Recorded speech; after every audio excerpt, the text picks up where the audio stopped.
My name's Peter Coles. I've been interested in steam since I was about 5 years old.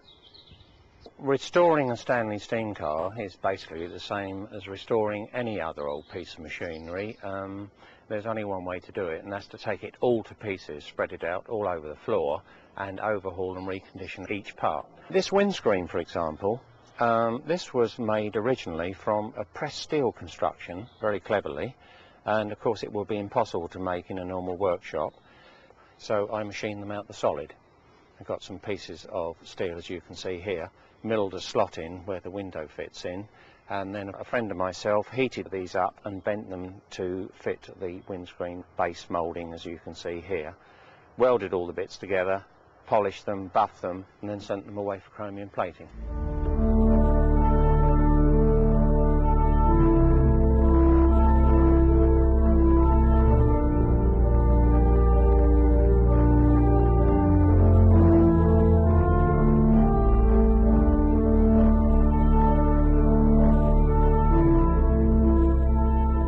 So being a steam car, it has a boiler.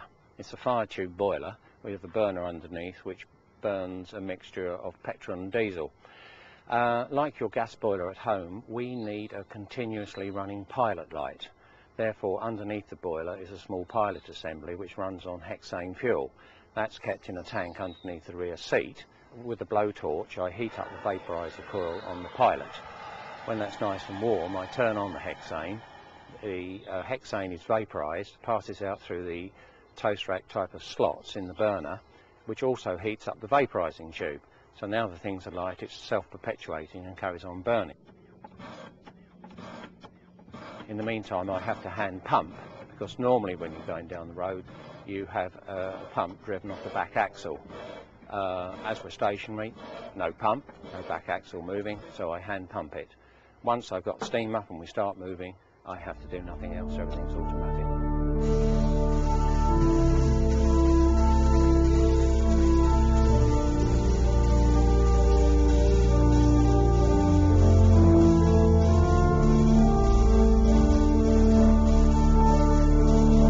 The controls that you can see on the dashboard, starting on the right hand side, are your pilot light indicator. This is most important because if that goes out you could finish up with a very nasty explosion.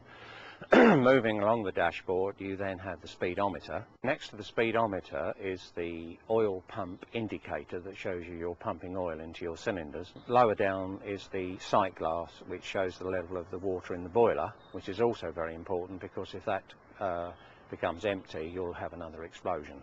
And so at all times you take one of these with you so that you can put the fire out.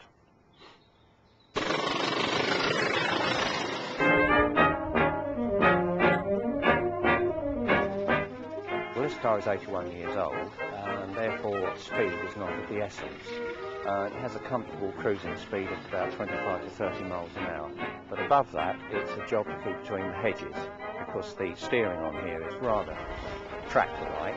It has no brakes, so it's very difficult to stop, and if you run it up to its top speed, which is about 50 miles an hour, the whole front end starts bumping up and down because there are no shock absorbers.